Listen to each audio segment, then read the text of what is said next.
Good moment world. How are y'all doing today? I am feeling fantastic. This is the Phoenix once again tapping into the moment to deliver peace, love, and awareness to you all out there. So, what topic are we going to be flying into the stratosphere today with? That is right, we're going to be talking about how emotionally evolved are you? Humans, we consider ourselves very evolved, right? And why shouldn't we? Look at what we've been able to create. We have created incredible infrastructure, unrivaled by anything else on this planet besides Mother Earth herself. Compared to all of the other animal species and strains, we have traveled the farthest. We have made it to the moon, supposedly. But we've made it to the moon. We have robots orbiting our Earth, way out there. We have done all these great things. Our minds have allowed us to create tools, such as the camera that I'm making this video on. We have accomplished many great things with our ingenious minds, our ways to be technological, our ability to problem solve. However, is it just enough that we have evolved physically? Because even our health has improved. 100 years ago, the average lifespan of a man was probably around 50 or so? That's how far they got. Take it back even further. We had problems in childbirth. We had so many more deaths during that.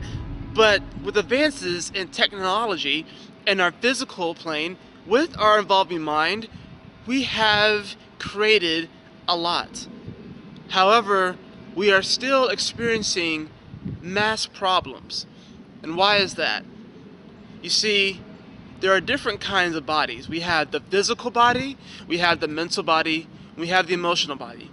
We also have the spiritual body, but we'll get into that later. We have evolved our physical bodies and we have evolved our mental bodies. We actually know how to push our bodies past the limits.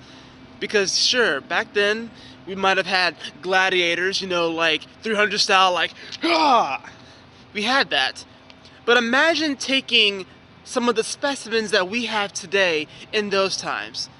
They would totally kick ass, right? So we have been able to push our bodies to these great extents and our minds. But what about our emotions? You see, what most people do not understand is that they are completely out of sync with their heart space. What am I talking about? I'm talking about people aren't aware of their emotions. They're not aware that they're having them. They just sort of go along with life, not knowing that all of these things are affecting them. Say you go into work, right? And perhaps automatically just stepping into that building, your frequency drops. Why does it drop? Perhaps it drops because you are not emotionally synchronized with that work environment. Now, how can we fix these things? How can we change these things? How can we become more aware of our emotions? It seems we've gotten to this really critical juncture, this crossroads, where we literally have to decide, are we going to fight? Are we going to fight for our survival, our species? Because it's very evident that we can do anything that we want to do. Imagination has allowed us to go beyond the confines of our galaxy. With all the movies and stuff that we've created, do you really think that that's not possible? Because it most certainly is. However, in order to get to that point, we have to connect with everybody and realize that we're all in this together, because emotions are fluid. Emotions are water. Think of the body. The body, even though it appears physical, you have to realize that it's also emotional as well. And we are 70% water. We come from the water. That primordial ooze, we rose out of it. It's fluid. So, when you're talking to someone, and you're in a negative mood, that person that you're talking to can feed off that energy. And you don't know what they're going to do with that energy. You don't know if they're gonna go home and yell at their kids or their wife or get upset about something. You don't know what's going to happen, but you're doing it anyways. You have an emotional responsibility to yourself. And once you have emotional responsibility to yourself, then you won't affect as much people with that negative energy. If you're able to channel it inwards towards something more positive and constructive, then you will not affect other people in that way. But what we need is more positive emotional affection. We need more of that. Think about when you go to a concert or something like that, and everyone's the music is great, it's filling everyone's systems. You're like, yeah! Imagine that. Think of that. Think of that energy, that vibe that's bouncing in wherever that venue is. That is emotion. And it gets you pumped. When you walk in there and you hear it playing, your feet starts moving, you start going, you start dancing, you start... What do you think that is? That's emotion. That's fluidity, right? So, how can we evolve more emotionally? Because in ancient societies, like ancient Egypt and Mesopotamia and South America with the Mayas and the Aztecs and the Incas, these societies were more matriarchal based. They realized that emotions were very, very powerful, because anything that can get you emotionally charged obviously is important. Think about when you're doing your favorite hobby. You're getting emotionally charged, and you're happy, and it gives you joy and exhilaration, right? Isn't that important?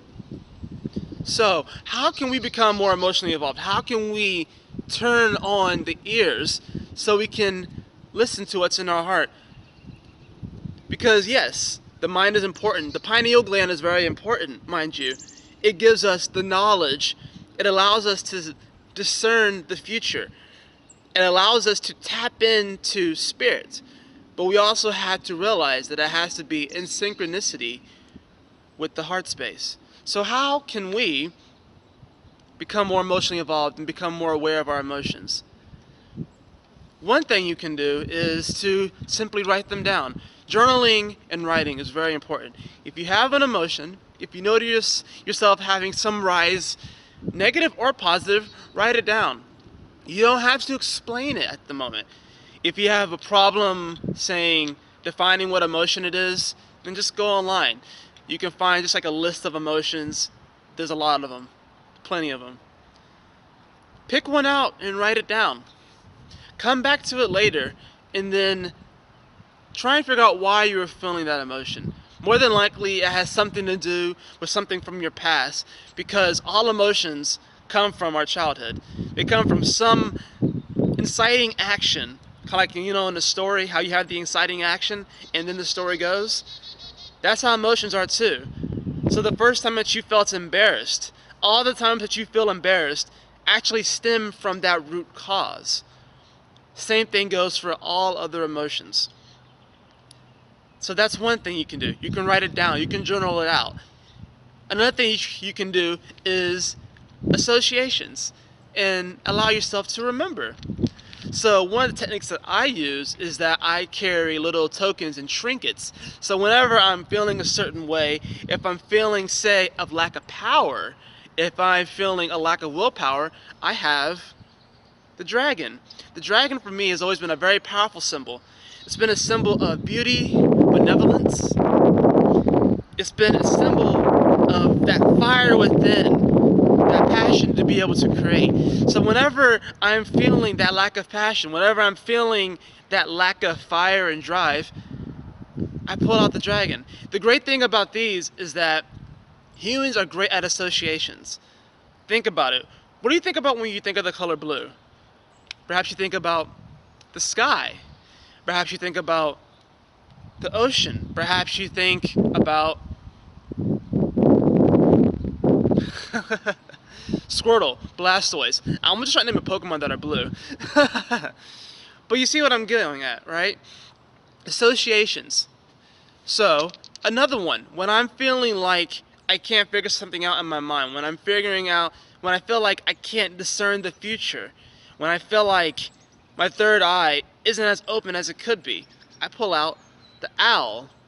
The owl, it's a beautiful creature, something that I've always been connected with, as well as Athena. You know, Athena, if you ever see a picture of Athena, you know, she has the owl on her, you know, her shoulder, and it's like her eyes. It allows her to see, allows her to strategize, to see in the dark, to see what is not there, to see what might be hidden. So that's another way you can do that. If I'm not feeling grounded, and if I feel like I'm a little loose, or I feel like, you know, I'm not just secure, I think of emerald. This comes from the earth. It is green. It's the base, if you think about it. In a lot of ways, it is. It's also the heart space. When you think of the word green, perhaps you think of the trees, you think of grass, you think of the earth, you think of Mother Earth, you think of Gaia, you think of the heart chakra. Think about that. Red, fire, passion, the core of the earth, root chakra. Think about this. Associations, another powerful way to become more emotionally involved. Once you begin to take some of these steps, you will be able to not only discern the future, you will be able to go into situations and understand and know what could possibly set you off. And once you notice that, you can set up healthy emotional boundaries so it does not affect you nearly as much. That is really it for the message today. I know I might have paused a little bit in this video. I'm just really rejuvenated and excited. Another reason why I'm excited is because I had a really great Christmas. Outside of getting this camera and tripod, which I am so thankful for, my beautiful queen, she got me this awesome shirt. I wasn't expecting it. This is a custom shirt and it has my Seekerz logo on it for YouTube. Not only that, I don't know if you can see it, on the back, it also has the Phoenix Nest, which is my vlog. So, I'm not even gonna lie, just having this shirt on, it kind of just takes my breath away. So it's probably why this video might have been a little bit choppy, but I got the breath of life in me, baby. That is it for this message. Remember to seek the gold in this moment, for that is all that exists. And I hope you all enjoy this message. You know, like, share, subscribe, and we can work this out. We can work this out. We can evolve fully. We can seek that gold, that magic, that passion, that imagination within, so we can fly high into the stratosphere. Anyways, this is the Phoenix in the moment. I'm flying out. I love you all. Peace, love, and awareness. Woo!